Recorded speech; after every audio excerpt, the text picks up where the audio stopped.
दोस्तों नमस्कार। Colonel Ajay CO Ajay astro money Guru first global astro finance digital channel से आपसे मुखातिब होता हूँ। आज शनिवार 18 अप्रैल सन 2026।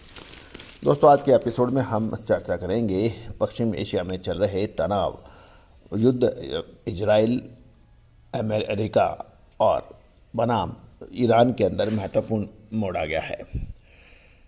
स्ट्रेट ऑफ हॉर्मुज के खुलने के समाचार हैं और कच्चा तेल इससे धराशायी हो गया है। दोस्तों बाजार के अंदर अच्छी तेजी की संभावनाएं बन गई हैं।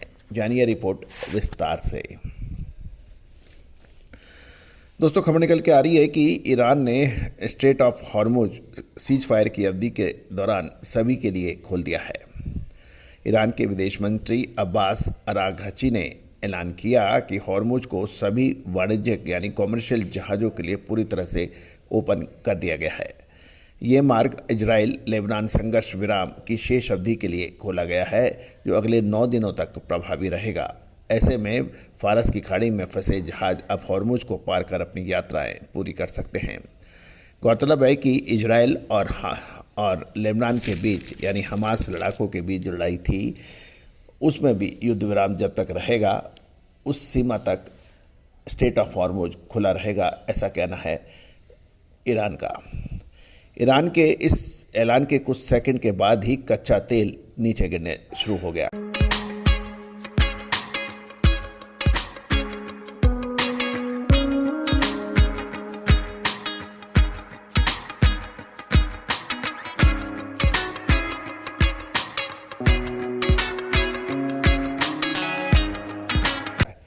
और ये 12% घटकर $98 प्रति बैरल से घटकर $88 प्रति बैरल पे आ गया, यानी $90 से नीचे।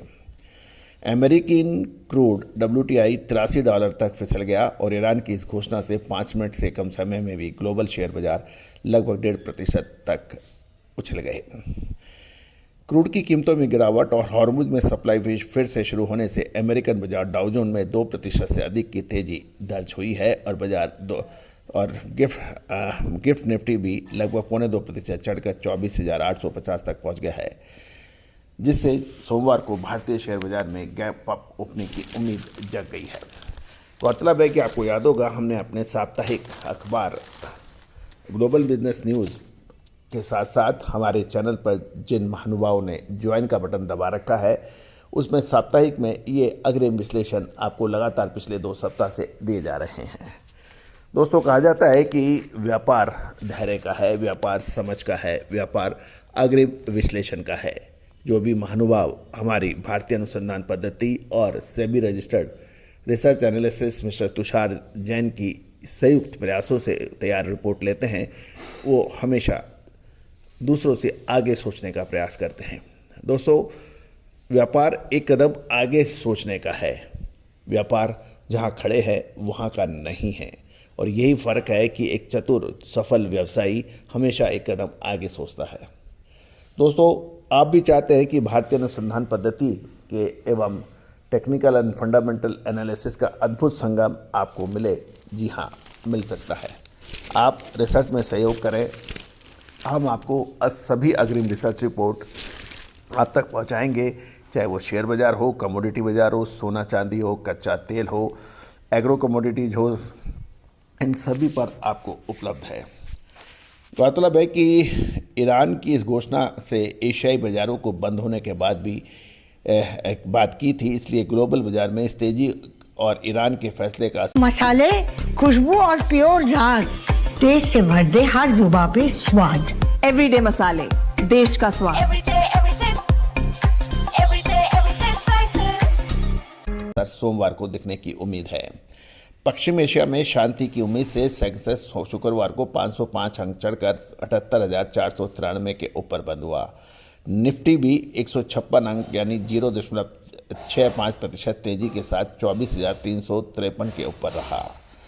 दोस्तों स्मॉल और माइक्रो कैप शेयरों ने पश्चिम एशिया संघर्ष के दौरान आई गिरावट को पूरी तरह से पाट दिया है। 27 फरवरी से 30 मार्च के बीच निफ्टी माइक्रो कैप इंडेक्स 11.5% गिरा था, जो अप्रैल में 19% से ज़्यादा चढ़कर युद्ध के पूर्व स्तरों से 5.5% ऊपर है। वहीं मार्च में स्मॉल कैप 10% की गिरावट देखी गई थी, जो अप्रैल 2026 में अब तक 15% से अधिक चढ़कर युद्ध से पहले के स्तर से 3.5% ऊपर हो गया है, जबकि मिड कैप युद्ध के पूर्व स्तरों से 1% ऊपर है, जो मार्च में 10.5% गिरा था। हालांकि लार्ज कैप निफ्टी 50 अभी भी 27 फरवरी के स्तर से लगभग 3.2% नीचे है और अप्रैल में इंडेक्स 9% चढ़ा है। सेंसेक्स के इस दौरान 9.1% चढ़ने से ब्लू चिप पूरी तरह से उभर नहीं पाए हैं, क्योंकि विदेशी निवेशकों की बिकवाली का जोखिम बना हुआ था। विदेशी निवेशक जिनके पास बड़े शेयरों में अधिक हिस्सेदारी थी, संघर्ष शुरू होने के बाद अब तक 1.68 लाख करोड़ के शेयर उन्होंने बेचे हैं। दोस्तों, अब महत्वपूर्ण ये रहेगा कि अब आगे क्या की संभावना है। दोस्तों, एस्ट्रो इकोनॉमिक्स के मुताबिक शेयर बाजार लगभग अगले 3 से 4 महीने के दौरान निफ्टी में लगभग 10 से 15% की अद्भुत तेजी की संभावनाओं से इनकार नहीं किया जा सकता। दोस्तों, कहा जाता है कि समय से पहले जो चेत जाता है वही फायदा बाजारों में उठाता है। और शुद्धता ऐसी जो हर घर की पसंद बने। सुधा महेश ठक्कर, हल्दी के विश्वसनीय निर्यातक। आज ही संपर्क करें। जब सांप निकल जाए उसके बाद लकीर पीटने से कभी कुछ होता नहीं है। दोस्तों, यदि आप हमारे पिछले विश्लेषण देखें, Tushar Jain SEBI registered research analysis के, उन्होंने जो भी स्टॉक आपको नीचे के स्तर पर खरीदने के लिए कहा, चाहे वो HDFC हो, RN रेल विकास निगम हो, हिंदुस्तान कॉपर हो, या फिर गैस अथॉरिटी ऑफ इंडिया हो, टाटा पावर हो, इसके अतिरिक्त पावर ग्रिड कॉरपोरेशन हो, आप देखें आपको फ़र्क सामने नज़र आएगा। दोस्तों, तेज़ी आने के बाद तेज़ी और मंदी आने के बाद मंदी से फ़ायदा किसी को कभी हुआ नहीं है। फ़ायदा तभी है जब समय पर निर्णय लिए जाएं। All the very best, good luck, happy trading.